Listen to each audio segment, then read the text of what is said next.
everything that I want to happen is kind of happening right now. The EU wants to kill microtransactions.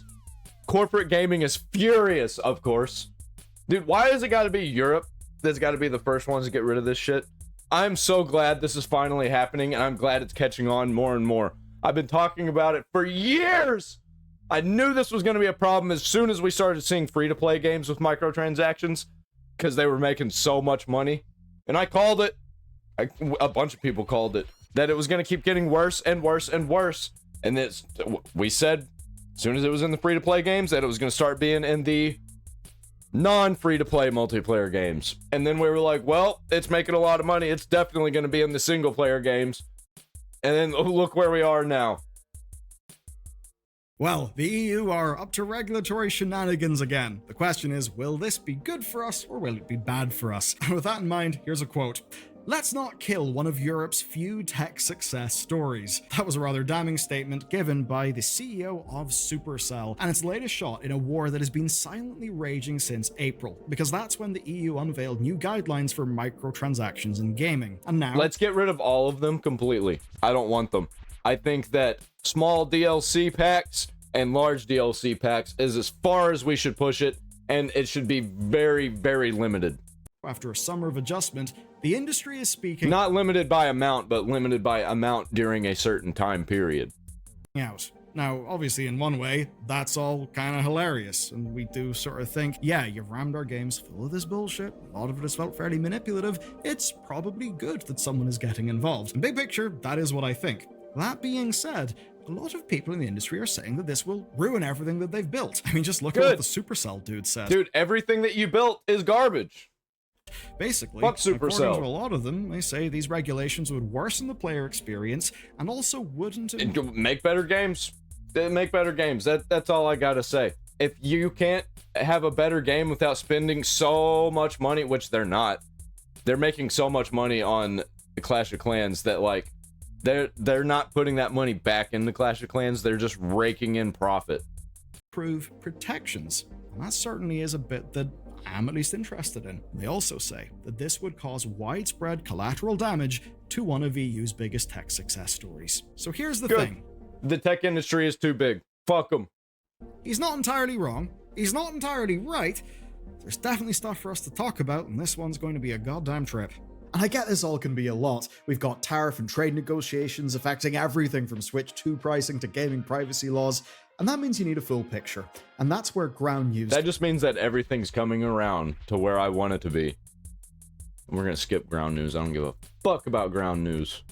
Swedish horse girl game. Yeah, so here we are. Let's get into the story. I remember this one. The autumn legislative sessions are starting, and we're right at the end of the consultation period for the Digital Fairness Act. So, would you like some fairness in digital format? Maybe this act is for you. Now, what it is an overarching EU legislative agenda that covers loads of tech fields and where they intersect with consumer protections. Now, for our purposes, it includes features like deceptive interface design where, well, there's all sorts of shady shit that they do, manipulative elements, addictive elements, and unfair personalization practices. So, are they getting rid of the microtransactions, or are they cleaning them up so they're not manipulative and deceptive? Because I'll take that too. I mean, at least I'll take that. I think, oh, I love things to be personalized.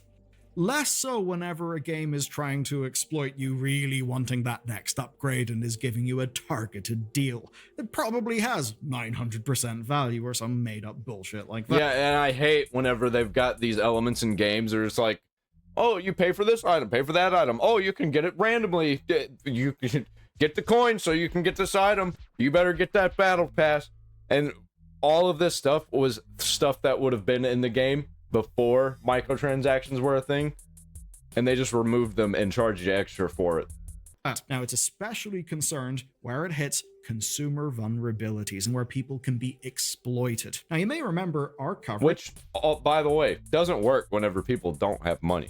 If people don't have money, they're not buying the shit. And if they're not buying the shit and you're shoving it in their face, then they're just gonna be... They're gonna be put off by it, and they're gonna go somewhere else. From back in April, where we got to talk about the Swedish horse girl game. So that's when the EU took on microtransactions, and what happened is that the Consumer Protection Cooperation Network, rolls off the tongue, laid out some new key principles. And this all came as a part of a case made against the Swedish mobile game Star Stables. Now, what we're talking about today, the Digital Fairness Act and its consultation period, it is building on those principles from the whole horse game saga. Now, what that means is new systems requiring real monetary value on listings, not just, made-up gem bullshit. Removing multiple currency options, ensuring refunds are available. Imagine that, a refund on a gem. Crazy stuff. And also ending a lot of the FOMO practices. And especially because these things were often targeted toward kids. Yeah, the FOMO stuff, whenever they're like, oh, don't miss this deal. Oh, the battle pass is about to end. That puts me off immediately where I don't want to play it. I'm completely out on all that bullshit. Which now I'm completely out on all microtransactions. I don't even play games that have microtransactions anymore. At all. Fuck them.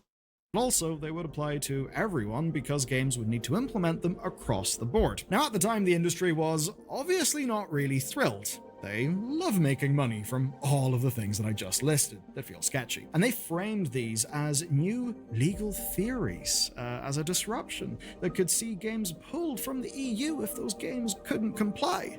Think about the poor monetization designers, guys. But where things left off is that the CPC was supposed to work with them, work with the industry to help implement everything.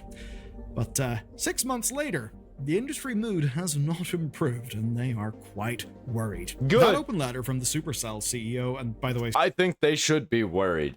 Supercell are the Clash of Clans people, so some top-tier creative gaming content. That's just one of several press efforts that we've seen in recent weeks. But it's the most striking one from a senior figure. Basically, he says that he doesn't want the EU's 27 billion euro industry harmed by the DFA or the guidelines that came in March of this year. And he argues that they will, quote, break how many games fundamentally work. That doesn't bother me at all. If they're garbage, I don't want games to be destroyed. I don't. Hashtag stop killing games.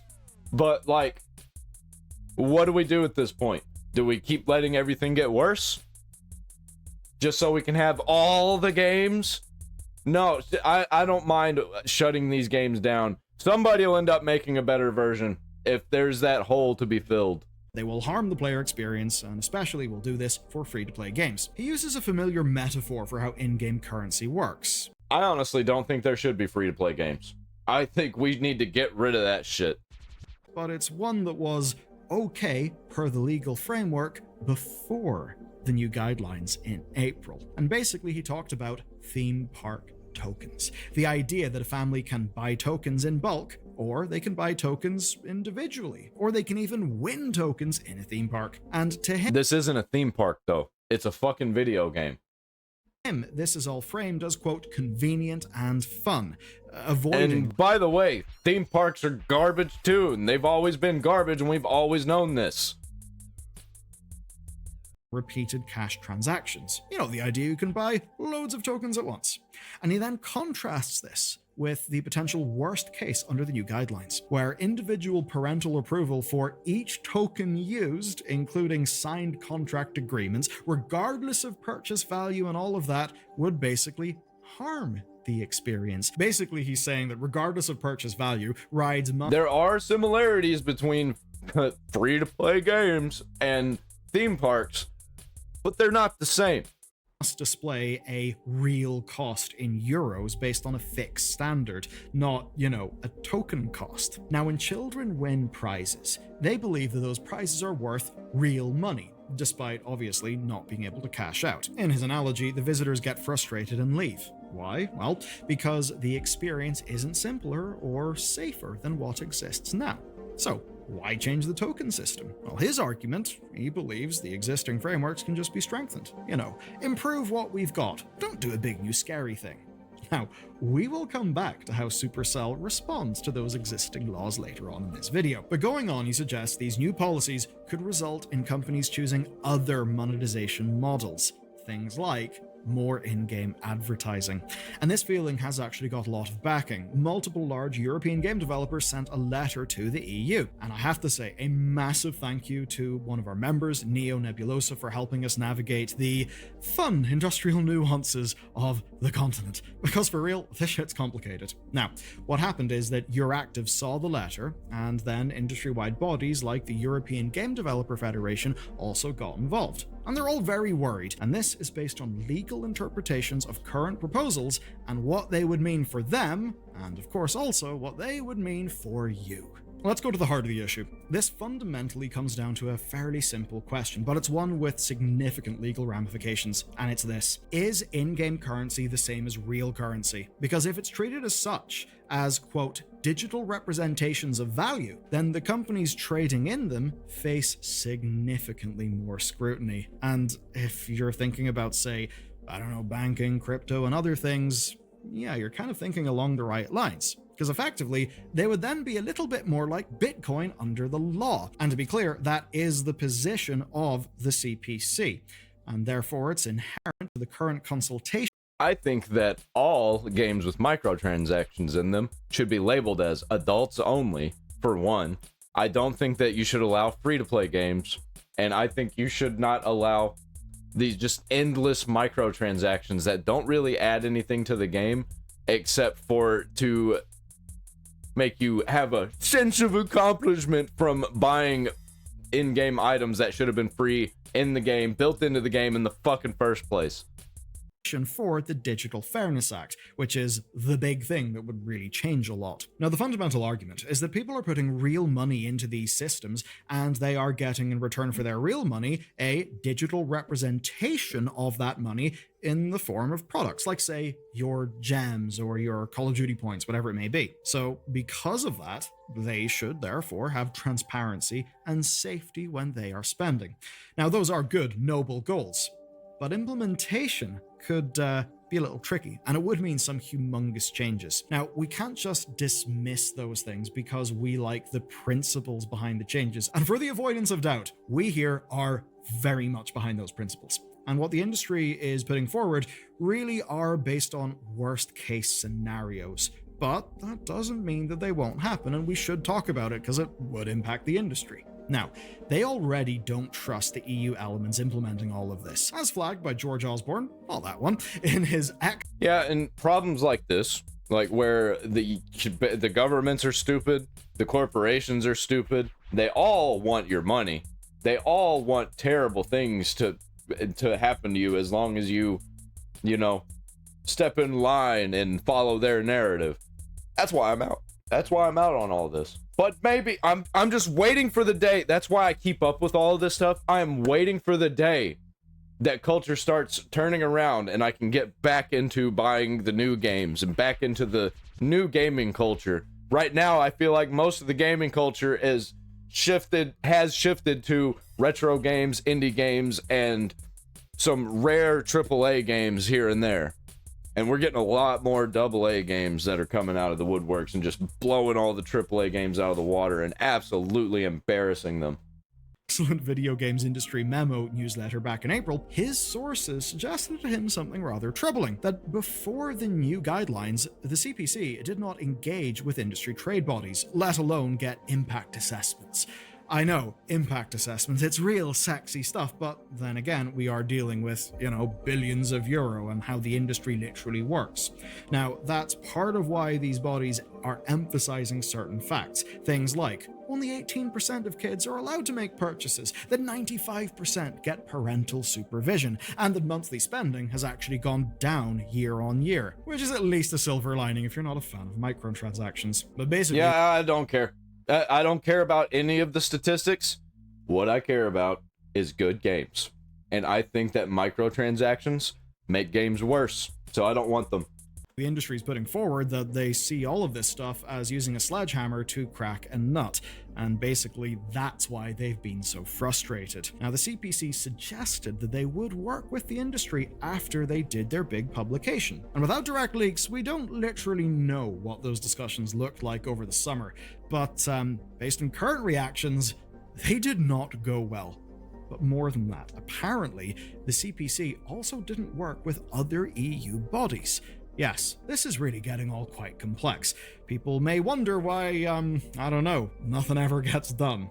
Anyway, what it effectively means, the point the industry is trying to get across, right, is that this one group tried to set a new central philosophy in microtransactions, but they kind of did that without getting everyone else involved in the situation involved in what that would look like, which can get messy. And for an example of said mess, we've got to say a big thanks to this pack of Lithuanian RuneScape gold farmers. To put a very yeah, we're gonna spend all this time and effort and money just to make something not allowed with microtransactions and not ban microtransactions, and then the corporations are just gonna find another way around it. And that's what we've been doing ever since they've really been implemented. It's like a cat and mouse game. Like, oh, you can't do this, and they're like, fine, we'll do this other shitty practice. We'll do this new thing that we have discovered we could do. We found a new way we can milk customers. Good luck, governmental bodies. It's going to take you years and years to figure that one out. And by the time they do that, they've already figured out a new way to make money. Situation in very simple terms. In Lithuania, currency transfers are tax exempt. So because of this, the gold farmers thought that they would not have to pay value-added tax. But the Revenue Office disagreed. The Revenue Office believed that the gold farmers weren't trading a currency whenever they were doing their trades. So yeah, they were like trading a product, and that would mean that they would need to get their value-added tax. Now, they need clarity on the law here. It's all about the taxes. If the government finds some way that they could get some tax money and they're not getting tax money, you're damn right they're gonna make it taxable. So what they did is they went to the EU, and they went to a specific bit called the EU Advocate General. And the result of that was a ruling by the EU Advocate General. And that is that in-game currency should be considered as a digital second-hand product, not as a currency in itself. Now, that's actually quite fun for today's story, because that's actually not how the guidelines from the CPC frame them. Same goes for the Digital Fairness Act proposals as well. And that just makes everything here so much messier, because different bits of the EU, different arms of it, are taking different opinions. Obviously, that makes it very hard to get anything goddamn done. And that's part of why the company seems so pissed off here. To them, the CPC wants compliance with their guidelines. Yeah, be pissed off, be confused. I want to keep rolling with this energy, actually. I kind of agree with how messy bureaucracy can be sometimes, because it makes it worse for these corporations. Even as another EU judiciary is suggesting another interpretation. So they're, in a way, saying, oh no, look at us, we're caught in the middle, this is a nightmare, what do we do? And honestly, in that case, remove the microtransactions. That's the only thing that you can do to make everything simple again. Make smaller games, make games that aren't real life, stop cutting corners, stop being cheap, corporate fucking slop, spending $400 million on a game that looks like all the rest of them, and you're still using all the same tools. Why does it cost so much? Because it's bloated. And then you don't have to work on the microtransactions. You don't have to hire people for that. And just make a game that's the size of the 360 games. They can look a little bit better. I won't mind that. But like, man, we are bloating games to the max. There's so much to do in a lot of these open world games. And the story ends up being shit and boring anyway. So like, why not just focus on the story and make it fucking smaller? I don't get it. Make it stylized instead of looking better than real life.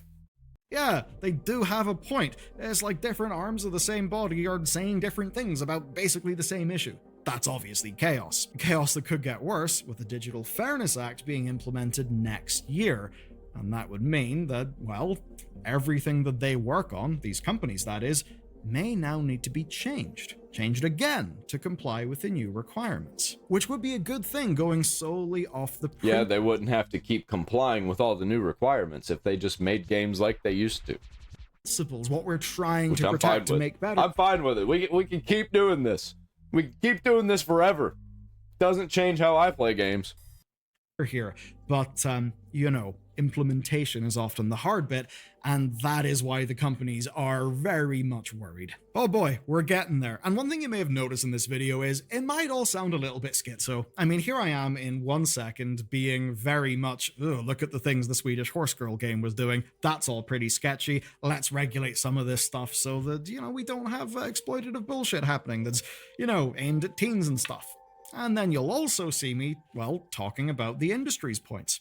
And to understand this story, I think we've just... What I gotta say is, fuck the industry. Got to accept a very basic fact. Everyone involved is going to present their argument in the best light that they can. The CPC will. The people at Supercell will. I will. You will. We'll pretty much always be trying to put our argument forward in the best way. And the upshot of that is everyone involved, from their perspective, will play up the risk and then downplay anything that will undermine them. And even if we return to the Supercell dude's letter, you can start to pick holes in some of the logic that he puts forward. If you're going to update his analogy to actually be accurate to the real industry, well, then his theme parks would be having 3 or 4 or 5 different types of tokens. Just look at, you know, what you see when you open a gacha game and you're just bombarded. And to undermine his points even more, he tries to talk about how, oh, you can win one of the tokens as a prize. Yeah, but in so many of these games, the only thing you can win as a prize is, like, just for participating in something, is the lowest value of token. But then you can only... Yeah, it's like to get you on board with having that system and using that system, and you'd be like, man, I've got so little. I could just buy the 99-cent package just to get a little more, or the $5 package, or actually it's the $4.99 package, because they're never going to sell it to you for $5. Buy some tokens in massive bundles that don't match the price of the product you're trying to buy, none of which is a good consumer experience, as much as this just web of absolute goddamn insanity does make these companies a hell of a lot of money. And there's so many microtransactions. There's so many things. There's too many things. And when he talks about wanting to make existing legislation stronger, well, yeah, Supercell would know all that they need to know about that, because they've been accused of being non-compliant with UK loot box regulations. You know, clearly self-regulation and current legislation are not working for everyone. That's why we need these changes in the first place. But it is also true that he does have a bit of a point. These bodies should probably have a talk with the industry reps to implement changes in a way that won't have unintended negative impacts. And we have seen many examples. I don't even care about the negative impacts on like, it's not, once again, it's not affecting any of the games that I'm playing right now. And if it creates better games who don't have to deal with all this shit in the future because they just completely get rid of it, they get rid of all the things that's going to cause problems with the government, then I'm fucking fine with that, man. Examples of that. As an example, GDPR, you having more control over your data, all that privacy stuff, that's pretty great. But it's really annoying having that pop up every time you go to a website and you gotta install an extension to deal with the annoying thing. Yeah, that does kind of suck. I mean, I get the point, I agree with the principle, but the implementation clearly isn't really that great. And where it risks getting worse is that today we've been talking about the concerns from big trade bodies and companies like Supercell. And here's the thing with those groups, they've got money. They can afford to be compliant with new laws, like, say, all the stuff that's been going on with... Well, they don't have all of the money.